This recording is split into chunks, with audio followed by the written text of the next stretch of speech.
विद्यार्थी मित्रांनो, यावर्षी कट ऑफ वाढलाय हे अगदी खरं जरी असलं, तर दरवर्षीप्रमाणे यावर्षी पण बरीचशी मुलं अशी आहेत, की मनासारखं कॉलेज मिळालं नाही जाऊ दे, पण कुठलंच कॉलेज मिळालं नाही, अशी सुद्धा मुलं आहेत. मग आता प्रॉब्लेम काय आहे, की पहिल्याच राउंडला ऑप्शन फॉर्म परफेक्ट भरायला पाहिजे होता. नाही भरला गेला. जर असं ओव्हर कॉन्फिडन्समध्ये मुलं होते, की नाही मिळणारच आहे हो कॉलेज, मिळणारच आहे. पण का नाही मिळालं? तर तुम्हाला माहिती आहे स्कॅम सुरू आहे. 400-500 मुलं ज्यांची लायकी नाहीये ते वरती आलेले आहेत लक्षात घ्या आणि त्याच्यामुळे सगळं डिस्टर्ब झालेलं आहे. सगळं डिस्टर्ब झालंय. मग मला सांगा तुम्हाला कोणतं कॉलेज मिळालंय? तुम्हाला कोणत्या पर्सेंटाइलला कोणतं कॉलेज मिळालं कमेंटमध्ये सांगा नक्की मला लक्षात घ्या. पण त्याचबरोबर जर कॉलेज मिळालं नसेल, तर मात्र इमिडिएटली तुम्ही या नंबरवर कॉन्टॅक्ट करा. तुम्ही इमिडिएटली या नंबरवर कॉन्टॅक्ट करा. तुमचे ऑप्शन फॉर्म तिथं जो भरलाय तुम्ही तो त्यांच्याशी शेअर करा. ओके. तर तुम्हाला प्रदीप सर नक्की तुम्हाला प्रॉपरली गाईड करतील. आता मुद्दा काय आहे, की असं अगोदर घडलंय का? हो, घडलंय. आता माझाच एक स्टुडंट होता. बऱ्याच वर्षापूर्वीची गोष्ट आहे.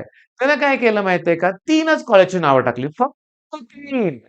सी वालचंद आणि कराड गव्हर्नमेंट कॉलेज. ओके. आणि मेकॅनिकल इंजिनिअरिंग. 120 मार्क होते त्याला आणि कराड गव्हर्नमेंट कॉलेजला ॲडमिशन पर्सेंटाइल हा प्रकार नव्हता. तर पहिला राउंड, दुसरा राउंड मी तुम्हाला सांगतो त्याला कुठलं कॉलेज अलॉटच झालं नाहीये. नव्हतं झालं आणि मग मी स्वतःहून त्याच्या घरी गेलो होतो. नक्की काय कुठलं कॉलेज मिळालं? तर मला अजून कुठलंच मिळालं नाही. मी त्याच्या पालकांना पटवून दिलं, की हां, गव्हर्नमेंट कॉलेज बरोबर आहे. प्रत्येक मुलाचं स्वप्न असतं. पण रिअॅलिटीमध्ये तुम्हाला किती मार्क आहेत त्यानुसार कॉलेजमध्ये ऑप्शन फॉर्म भरले पाहिजेत. मग मी त्याला म्हटलं, की तुझे 3 कॉलेजेस आहेत. ओके. 4थं कॉलेज फक्त के टाकूया ना.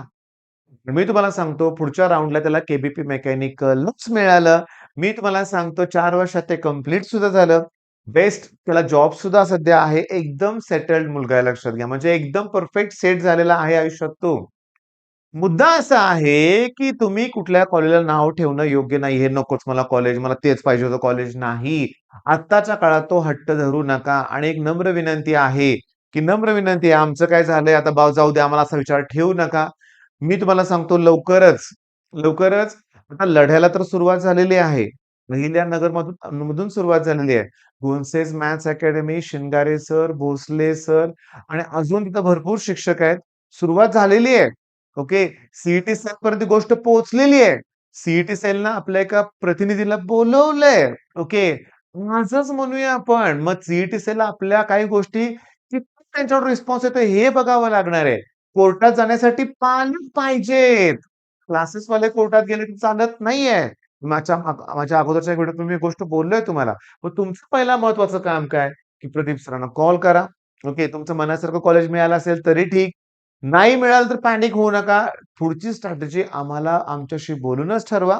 All the best.